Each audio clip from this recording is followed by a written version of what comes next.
तो आज है संडे और काफ़ी सारे लोग आज के दिन, खासकर ट्रेडर की बात मैं कर रहा हूँ, आज के दिन यही सोचते हैं कि आराम करना है या फिर जिनका भी प्रॉफिट होता है वो थोड़ा सा इंजॉय करने की सोचते हैं। लेकिन संडे और सैटरडे एक ऐसा दिन है ना जिस दिन हमें बैठ के एनालाइज करना चाहिए कि जो हमारे ट्रेड वगैरह हुए हुए या फिर जो भी हमारा लॉस हुआ है उस पर मतलब लॉस क्यों हुए हैं और नए स्ट्रैटेजी पे काम करना चाहिए, या फिर जो भी आपकी स्ट्रैटेजी जिस भी स्ट्रैटेजी पे आप काम कर रहे हो सकता है उस पर आपको प्रॉफिट मिल रहा हो ना मिल रहा हो, उस पर आपको कैसे इंप्रूवमेंट और क्या इंप्रूवमेंट लाया जा सकता है। देखो, कोई भी स्ट्रैटेजी परफेक्ट नहीं होती है, हमेशा उसमें इंप्रूवमेंट चाहिए होता है। अगर आप किसी भी एक स्ट्रैटेजी को बस उसी एक स्ट्रैटेजी पर ट्रेड करते जा रहे हो, होता यह है कि मार्केट हमेशा अपने आप को इम्प्रूव करता रहता है, तो आपको भी अपने स्ट्रैटेजी को समय के साथ इम्प्रूव करना पड़ता है। अब मैं क्या कर रहा हूँ, चलो आपको दिखाता हूँ।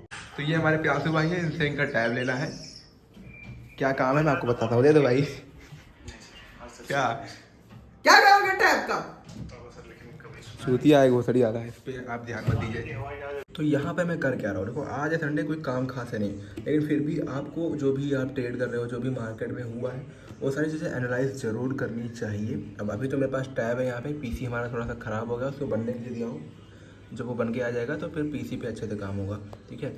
तो देखो यहाँ पर GBP USD का मैंने चार्ट खोला हुआ है, अलग अलग करेंसी पेयर पे जो भी ट्रेड करता हूँ उस पे में से मेनली तो GBP USD, URUSD, USD, JPY, NSD के कुछ पेयर हैं और के कुछ पेयर मैं आपको चलो यहाँ वॉच लिस्ट पे दिखा देता हूँ कि यहाँ पर मैंने इतने पेयर जो हैं ऐड करके रखे हुए हैं। एक दो और भी हैं जो पीसी वगैरह में ऐड है, लेकिन फिर भी ये मेरे कुछ मेन पेयर हैं जिस पे मैं ट्रेड करना पसंद करता हूँ। 15 minute time frame, 5 minute time frame, वैसे मैंने पिछली वीडियोस पे बताया भी हुआ है, कुछ स्ट्रैटेजी भी बताई हुई है। अगर आप सभी को जानना है तो जाकर एक बार देख लेना।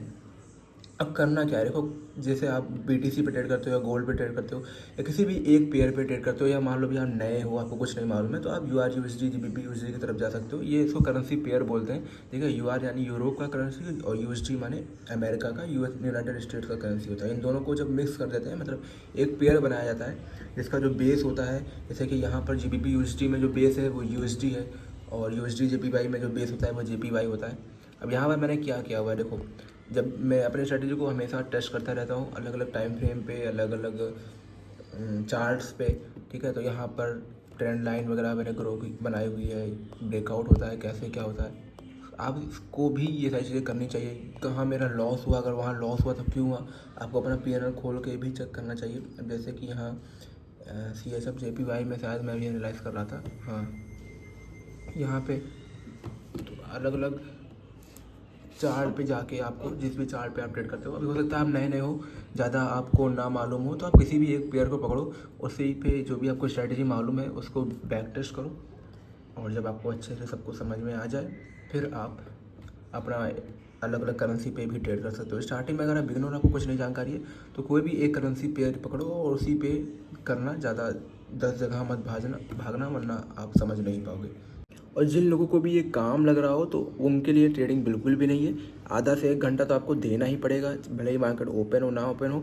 सबसे बढ़िया जो एनालिसिस होता है वो तभी होता है जब मार्केट क्लोज होता है, क्योंकि जब मार्केट चल रहा होता है तो हमारे वहाँ पर इमोशन आ जाता है कि हाँ ये तो बढ़िया बन रहा है पैटर्न और ट्रेड ले लें। अभी मार्केट बंद है, हमें ट्रेड की टेंशन ही नहीं है कि ट्रेड लेना है नहीं लेना है, हमें बस सिर्फ यही देखना है कि मार्केट में कैसे क्या हुआ, इस वीक क्या हुआ।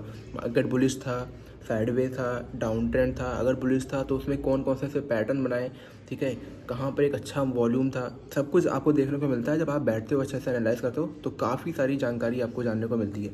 बस कोशिश यही करना कि 10 स्ट्रैटेजी मत पकड़ना, किसी भी 1 या 2 स्ट्रैटेजी को पकड़ना। अगर आप बिगनर हो, बिल्कुल ही नए हो, तो कोई भी एक स्ट्रैटेजी जैसे मैंने कुछ बताए हुए हैं, या फिर अगर आपको मेरे समझ में नहीं आ रहे हो तो किसी भी ऐसे यूट्यूबर्स की या किसी भी, ठीक है, जिसको स्ट्रैटेजी आपको अच्छे से समझ में आ रहा हो उसका उठाओ। पहले 1 हफ्ता का पूरा, 1 महीने का पूरा, या फिर 3 महीने का अच्छे से बैक टेस्ट करके देख लो। बैक टेस्ट होता क्या है, देखो हो सकता है कुछ नए लोग हों जिनको बैक टेस्ट का मतलब ही ना मालूम हो। बैक टेस्ट का मतलब होता है किसी भी एक स्ट्रैटेजी को चार्ट पे टेस्ट करना कि हाँ वो स्ट्रैटेजी काम करी नहीं करी, काम करी तो कैसे करी, क्या उसके रूल्स हैं, ठीक है, क्या ड्रॉबैक्स हैं, सारी चीज़ें। तो 1 महीने का, 3 महीने का या साल भर का भी बहुत सारे लोग चेक करके देखते हैं कि 1 साल में इसने कितनी बार काम किया है। वैसे देखा जाता है कि 100 में अगर आप परसेंटेज वाइज देखो तो 60 to 65% जो स्ट्रैटेजी होती है वो बढ़िया मानी जाती है अगर उसका रिस्क रिवॉर्ड 1:2 है। वैसे तो काफ़ी सारे लोगों के 80% 90% है, किसके मुझे नहीं मालूम, काफ़ी कम लोगों के होते हैं, उन्हीं के होते हैं जिनके पास एक्सपीरियंस होता है। अगर आपको मैं 80-90% का स्ट्रैटेजी दे दूँ, वैसे मेरे पास है नहीं, लेकिन अगर दे दूँ और आपके पास एक्सपीरियंस ना हो, बिल्कुल भी नॉलेज ना हो, तो आपका जो विन रेट रहेगा वो 10% भी नहीं रहेगा। तो यहाँ पर इम्पॉर्टेंट है आपका साइकोलॉजी, आपका एक्सपीरियंस, बाकी संडे को एंजॉय करो। अगर प्रॉफिट में चल रहे हो, अगर लॉस में चल रहे हो तो सीखने की कोशिश करो। जर्नल मेंटेन करके रखना काफ़ी ज़्यादा इंपॉर्टेंट होता है। जर्नल के बारे में अगर जानना चाह रहे हो तो कमेंट में एक बार मुझे बताना, सिर्फ जर्नल लिख सकते हो, मैं समझ जाऊँगा और वीडियो आ जाएगी इसके ऊपर। बाकी मिलता हूँ कल के वीडियो पे। वीडियो अच्छा लगा तो लाइक कर देना, चैनल पे पहली बार आए हो तो सब्सक्राइब भी कर सकते हो।